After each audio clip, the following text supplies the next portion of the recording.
Hi friends, good evening. So, సాటర్‌డేకి సంబంధించినటువంటి first promo వచ్చింది కదా! చూసారా? సో, మొత్తానికి నాగార్జున సార్ అయితే అందరి విషయాలు బయట పెట్టేశారు. 90 రాడ్ దించాడని చెప్పాలి. సో, ఈ విధంగా మొదటి నుంచి చేసి కనుకుంటే 'బిగ్ బాస్' 8థ్ సీజన్ ఇంకా కాస్త మెరుగ్గా ఉండేదేమో అనిపించింది. ఎందుకంటే కొంతమందికి అది ఎలివేషన్ ఇవ్వడం, కొంతమంది తొక్కేసే విధంగా మాట్లాడడం.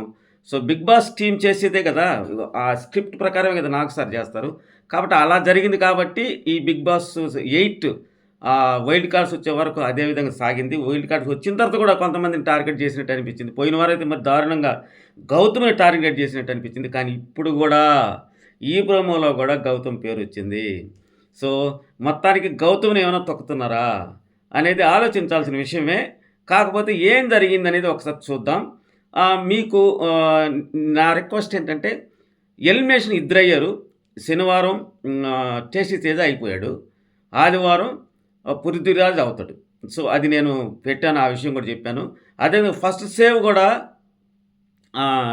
అంటే మన అవినాష్ ఇప్పుడు ప్రోమోలో చెప్పినట్టు అవినాష్ టికెట్ ఫినాలే గెలిచాడు కాబట్టి డైరెక్ట్‌గా ఫినాలేకి అంటే టాప్ 5లోకి వెళ్ళిపోయాడని అనౌన్స్ చేశాడు. సో, బిగ్ బాస్ వ ప్రతి సీజన్‌కి మార్చేయడం. సో, లాస్ట్ సీజన్‌లో కూడా ఇదే విధంగా జరిగింది. అంతకుముందు సీజన్‌లో లేవు. మరి బిగ్ బాస్ వాళ్ళకి అనుకూలంగా ఉండేటట్టే చేస్తారు. అదే విధంగా స్క్రిప్ట్ కూడా ఉంటది. అందులో అనుమానం ఎలాంటిది లేదు. పైపెచ్చు అవినాష్‌కి ఇస్తున్నటువంటి ఎలివేషన్ కూడా అలాగే ఉంది వచ్చినప్పటి నుంచి కూడా. అట్లని అవినాష్ ఏమైనా అంటే ఆడకుండా చేశాడంటే లేదు. అతను గేమ్స్ ఎవరికి ఎక్స్‌పెక్ట్ చేయనంత విధంగా చాలా బాగా ఆడాడు. చాలా బాగా ఎంటర్‌టైన్ చేశాడు. నిజంగా వాళ్ళు త్రయం, హాస్య త్రయం ఎవరైతే ఉన్నారో వాళ్ళు చెప్పుకోవాల్సిందే మనం. అవినాష్, రోహిణి, తేజ వీళ్ళు ముగ్గురు పండించినటువంటి హాస్యం ఏదైతే ఉందో నిజంగా ఇది చాలా ప్లస్ అయింది. సో, ఇక్కడ నేననేదేంటంటే పృథ్వీరాజు అవినాష్ కోసం బలైపోయాడు. ఇది మాత్రం వాస్తవం. సో, ఒక్క ఎలిమినేషన్ చేసి next week mid week elimination చేసేసి టాప్ 6 పెట్టుంటే బాగుండేదేమనేది నా అభిప్రాయం. సో, మీ అభిప్రాయం ఏంటో కూడా చెప్పండి. సో, ఇది నా రిక్వెస్టు.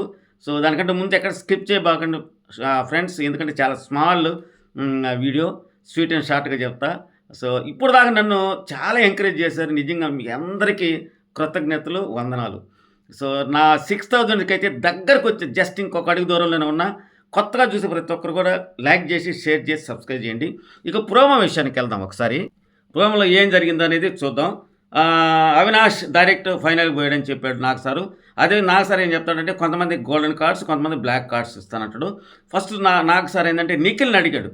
ఫస్ట్ బ్లాక్ టికెట్స్ ఎవరికిద్దామంటే తెలీదు సార్ అన్నాడు. సో, చాలామంది నిఖిల్‌ని అంటే నిఖిల్ ఫ్యాన్స్ మరి దూసుకొచ్చేసి కామెంట్స్ పెడతా ఉంటారు. నిజంగా సేఫ్ గేమే ఒక రకంగా చెప్పాలంటే. ఎక్కడ కూడా మీరు చూడండి ఎంటైర్ సీజన్ మొత్తం కూడా ఎక్కడ కూడా ఇతను సీరియస్ అయిన దాఖలాలు లేవు. ఎందుకంటే అతను కావాలని చేసింది కదా! అతని మెంటాలిటీ అంతే. అంటే ఎదుటివాడికి కష్టం కలిగేటట్టు బిహేవ్ చేయడు అతను. సో, అందుకని ఎందుకొచ్చిన గొడవ అని చెప్పి తెలీదు సార్ అని చెప్పుడు. అందుకే నాగ్ సార్ ఏమన్నాడు, నేను అంటుంటాను అప్పుడప్పుడు సేఫ్ గేమ్ ఆడొద్దు అని, సేఫ్ గేమ్ ఆడొద్దు అని. సో, ఇది నేను చెప్పింది కూడా కాదండి. నాగ్ సారే చెప్తున్నాడు. సో, చాలామంది కూడా ఈ అభిప్రాయం ఉంది. సేఫ్ గేమ్ ఆడతాడు నిఖిల్ అని. సో, తర్వాత రోహిణి చెప్తుంది గేమ్స్ వైజ్‌గా పృథ్వీ అనుకుంటాను సార్ అని అంటే ఎందుకని మన గౌతమ్ ఎన్ని గేమ్స్ ఆడాడు? 4 గేమ్స్. మరి అతను కూడా ఎందుకు ఛాన్స్ ఇవ్వకూడదు? అతను కూడా ఎందుకు బ్లాక్ ఇవ్వకూడదంటే, సార్ మరి తను చెప్పింది టాస్క్‌లు నేను బాగా ఆడతానని అంటే అతను పృథ్వీ నేను బాగా ఆడనని చెప్పాడు సార్ అంటే, అతను వెంటనే పృథ్వీ కలుగజేసుకొని అడిగింది గౌతముని గురించి కదా! అంటే నేను అదే క్లారిటీ ఇస్తున్నా. నీ గురించి నేను క్లారిటీ ఇస్తున్నా అక్కడ అని చెప్పింది. అంటే వీళ్ళ రైవల్ అలాగే కొనసాగుతుంది. మంచిగానే ఉన్నట్టు ఉంటారు గానీ, వీళ్ళు నామినేషన్ టైంలో వచ్చినప్పుడు ఇలాంటప్పుడు కూడా వీళ్ళ రైవల్ అలాగే కొనసాగుతా ఉంది. ఆర్‌పీ దీపానికి వెలుగెక్కువ అన్నట్టు పాపం అతన్ని కొద్దిగా బాధేసింది అది చూడంగానే. ఎందుకంటే ఎలిమినేట్ అయిపోయిన వీడియో చేసిన తర్వాత ఇది వచ్చింది కాబట్టి ఒక రకంగా అతనికి బ్యాడ్ టైమే. ఒక రకంగా అతను ఎప్పుడో వెళ్ళిపోవాల్సినోడు. ఇతను ఇంకొకటి కూడా చెప్తా నేను. ఇతను నిఖిల్ వెనక ఉండని బట్టి ఒక ఫ్రెండ్‌కిచ్చే ఏమంటారు వాల్యూ నిజంగా ఇతను చూసే నేర్చుకోవాలి. నిఖిల్ కూడా కాదు. ట్రూ ఫ్రెండ్ ఎవరని అంటే పృథ్వీరాజ్ పేరు చెప్పొచ్చు హౌస్‌లో. ఈ ట్రూ ఫ్రెండ్ ముసుగులో ఇతను తొక్కబడిపోయాడు. అదే ఇతను నిఖిల్‌తో రైవల్ గాని పెంచుకొని గాని ఉంటే నాయనా నా సామిరంగా అసలు ఎక్కడికో ఎళ్ళిపోయేవాడు ఇతను. కానీ తెలివిగా నిఖిల్ ఇతను ఒక ఫ్రెండ్‌షిప్ బాండింగ్‌లో దింపేసాడంటే ఫ్రెండ్‌షిప్ వాళ్ళిద్దరిది ఆ బాండింగ్ అలా కొనసాగింది. సో, ఎప్పుడైతే పేరెంట్స్ వచ్చారో గ్రూప్ గేమ్ ఆడొద్దురా స్వాములారా అని చెప్పేదాకా జనాలకి తెలుసు. కానీ వాళ్ళు అప్పటిదాకా గ్రహించలేకపోయారు. సరే ఓకే. తర్వాత రోహిణి అయితే చెప్పింది. తర్వాత గౌతమ్ నా ఉద్దేశం ప్రేరణ సార్. ఎందుకంటే మొన్న గెస్ట్‌లుగా వచ్చినటువంటి షేరు అదే మన సందేశ్ భార్య పునర్నవి. వాళ్ళు వచ్చి వాళ్ళ డెసిషన్ చెప్పి బ్లాక్ ఇది ఇచ్చిన తర్వాత వాళ్ళకి వాల్యూ ఇవ్వకుండా డిస్‌రెస్పెక్ట్ చేసి వాళ్ళు హగ్స్ ఇస్తున్నా గాని అంటే అది అయినా చెప్పలేదు. ఇదే ఈ టైప్‌లోనే చెప్పాడు. వాళ్ళు కన్సోల్ చేస్తున్నా గాని వాళ్ళని అది తీసుకోకుండా యారగెంట్‌గా బిహేవ్ చేసింది. బిహేవియర్ బాగాలేదు సార్ అని చెప్పాడు. వాస్తవం కూడా ఆ అమ్మాయి బిహేవియర్ బాగాలేదు. సో, అక్కడి నుంచే మరీ ప్రేరణ ఓటింగ్ పడిపోవడం మొదలెట్టింది.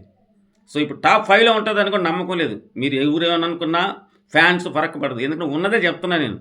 వాళ్ళ డౌన్‌ఫాల్ ఎక్కడి నుంచి మొదలైందంటే అక్కడి నుంచే మొదలైంది ప్రేరణకి.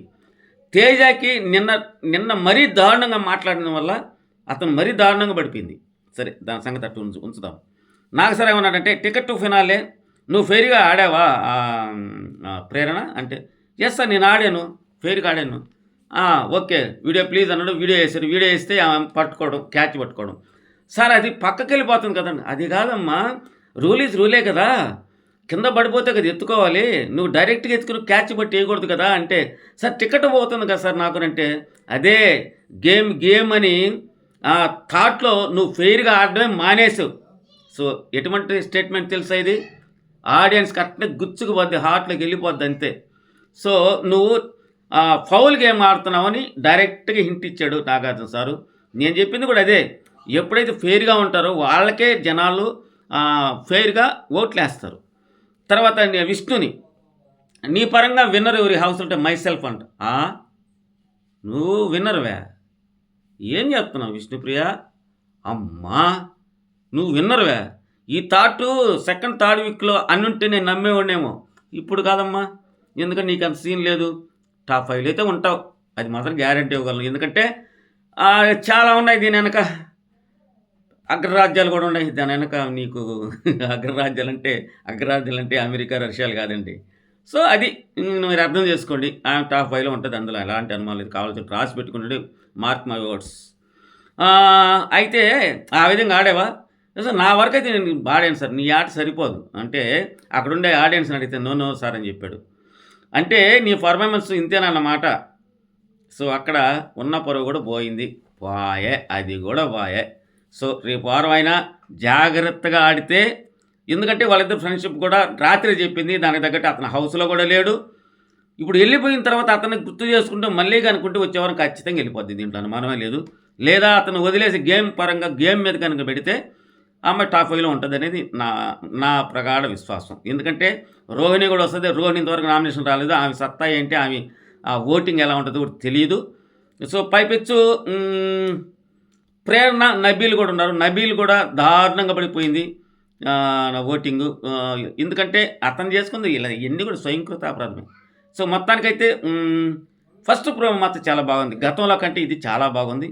ఫ్రెండ్స్ ఇప్పటిదాకా నన్ను అభిమానించారు, లైక్ చేశారు, షేర్ చేశారు, సబ్స్క్రైబ్ కూడా చేశారు. మీకు అందరికీ పేరు పేరున ధన్యవాదాలు తెలియజేసుకుంటున్నా. Thank you very much.